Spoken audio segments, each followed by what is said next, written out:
Você já sentiu uma pontada de culpa por simplesmente sentar no sofá e olhar para o teto? Aquele aperto no peito que aparece quando você não está produzindo, respondendo e-mails ou riscando itens de uma lista interminável de tarefas? Se a sua resposta foi sim, saiba que você não está sozinho. Nós vivemos em uma época que transformou a exaustão em medalha de honra.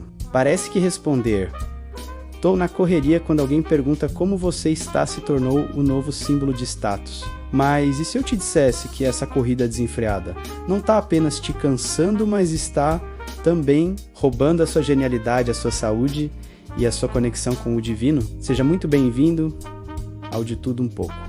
Hoje nós vamos pisar no freio, vamos desligar as turbinas. Hoje nós vamos ter uma conversa muito séria e ao mesmo tempo deliciosa, sobre uma das ferramentas mais poderosas e mal compreendidas da história da humanidade, o ócio.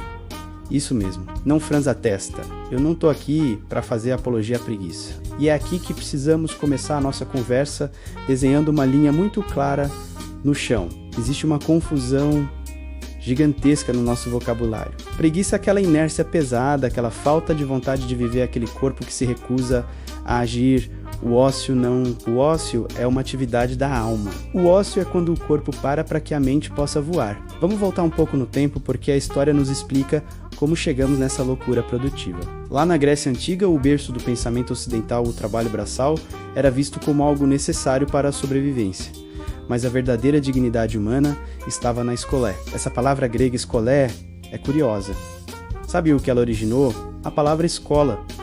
Olha que ironia fantástica. Para os gregos, a escola, o momento do aprendizado e da filosofia, só era possível através do tempo livre, do tempo de não fazer nada prático para poder pensar o impensável. Para os romanos existia o okium, que era o tempo dedicado às artes, à conversa, aos banquetes e ao estudo. O oposto disso era o negotium, ou seja, a negação do ócio. Negotium deu origem à palavra negócio. Percebe a inversão de valores? Originalmente, o negócio, o trabalho, era apenas a negação do estado natural de contemplação. Hoje nós transformamos o negócio no centro da vida, e o ócio virou apenas aquele restinho de bateria que sobra no final do domingo. E por que isso é tão perigoso? Vamos falar de sociologia e desenvolvimento pessoal. Vivemos no que o filósofo Byung-Chul Han chama de sociedade do cansaço. Nós nos tornamos carrascos de nós mesmos. Não precisamos mais de um chefe com um chicote porque nós mesmos nos chicoteamos, com a notificação do celular, com a comparação nas redes sociais, com a meta inatingível de sucesso. Resultado? Burnout, ansiedade, depressão. A mente humana é como um copo de água com areia. Se você agita o copo o tempo todo, a água fica turva, barrenta e você não enxerga nada através dela. O ócio é o momento em que você deixa o copo em cima da mesa. A areia assenta no fundo e a água se torna cristalina novamente. É na clareza do ócio que a mágica acontece. A neurociência já provou isso. Quando você está focado numa planilha de Excel, seu cérebro está usando um circuito específico, mas quando você vai tomar um banho demorado, quando você vai caminhar sem rumo, ou quando está lavando louça olhando para o nada, o seu cérebro entra no modo de rede neural padrão. É nesse momento que o seu inconsciente começa a conectar pontos que estavam soltos. Pense em Isaac Newton. A lenda diz que ele estava sentado embaixo de uma macieira. Ele não estava preenchendo relatórios. Ele estava em ócio. E foi no ócio que a gravidade lhe caiu sobre a cabeça. Pense em Arquimedes na banheira. As maiores descobertas da humanidade, as obras de arte mais tocantes, as soluções mais criativas para problemas complexos, não surgiram na hora extra do escritório.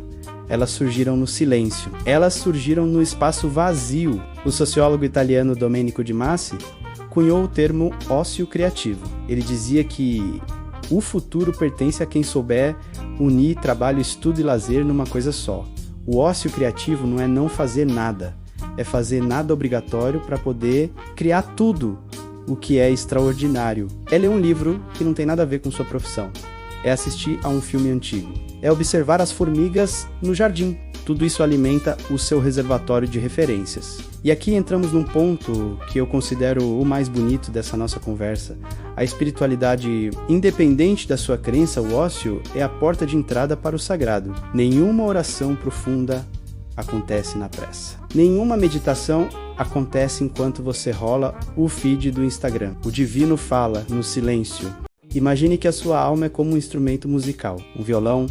Se você toca as cordas sem parar freneticamente, o som vira ruído, vira barulho insuportável. A música só acontece por causa do intervalo entre as notas. A pausa é tão importante quanto o som. O ócio é a pausa na música da sua vida. É no silêncio do ócio que você consegue ouvir a sua intuição. É ali que você se pergunta: eu estou feliz? É esse o caminho que eu quero seguir? Quem sou eu quando não estou trabalhando? Essas perguntas assustam. Talvez por isso a gente fuja tanto do tédio. Temos medo do que vamos ouvir se o barulho do mundo parar. Mas eu te garanto que enfrentar esse silêncio é o ato mais libertador que você pode fazer por si mesmo. O ócio também é saúde física. O seu corpo precisa de tempo para reparar as células. O sono é a forma mais radical de ócio, e sabemos que sem ele a gente morre, mas precisamos também do descanso acordado, aquele momento de contemplação. Olhar o pôr do sol não é perda de tempo, é ganho de vida, é regulação hormonal, é baixar o cortisol que está envenenando suas veias e permitir que a serotonina e a dopamina voltem a circular de forma saudável. Agora você deve estar pensando tudo muito lindo na teoria, mas eu tenho contas para pagar e filhos para criar como eu pratico esse tal de ócio. A resposta é: comece pequeno. O ócio não precisa ser um ano sabático nas montanhas do Tibete. O ócio pode ser 15 minutos do seu dia, onde você proíbe a entrada de telas e obrigações. Pode ser o momento do café, onde você apenas bebe o café sentindo o cheiro e o calor, sem estar lendo as notícias tragédias do dia. Pode ser o trajeto de ônibus, onde ao invés de ouvir um podcast acelerado, em 2 vezes você apenas olha a cidade passando pela janela. É uma postura interna, é a permissão que você se dá para ser humano e não uma máquina. Nós aqui do canal de Tudo, um pouco acreditamos piamente nisso. Acreditamos que o conhecimento não é uma corrida de 100 metros rasos, mas sim uma caminhada agradável por um parque cheio de novidades. Nós queremos trazer para você conteúdos que nutram esse seu momento de pausa. Queremos ser a sua companhia no seu ócio criativo. Quando trazemos filosofia, economia, curiosidades ou desenvolvimento pessoal, não queremos te dar mais tarefas. Queremos te dar ferramentas para pensar melhor, viver melhor e sentir mais. Queremos que você assista aos nossos vídeos e saia deles com a mente mais arejada e não mais cheia de pendências. Vivemos um mundo que tenta monetizar cada segundo da nossa existência. Se você tem um hobby, dizem que você tem que transformar em renda extra. Se você gosta de cozinhar, dizem que tem que vender marmita. Se você gosta de escrever, dizem que tem que publicar um livro. Nós dizemos: não, resista. Tenha coisas que são só suas. Tenha momentos que não servem para nada, além de te fazer sorrir. Tenha prazeres que não estão à venda. O ócio é um ato de rebeldia. Em um mundo que quer te transformar em um robô produtivo, escolher parar e cheirar uma flor é um ato revolucionário. É dizer, eu sou dono do meu tempo.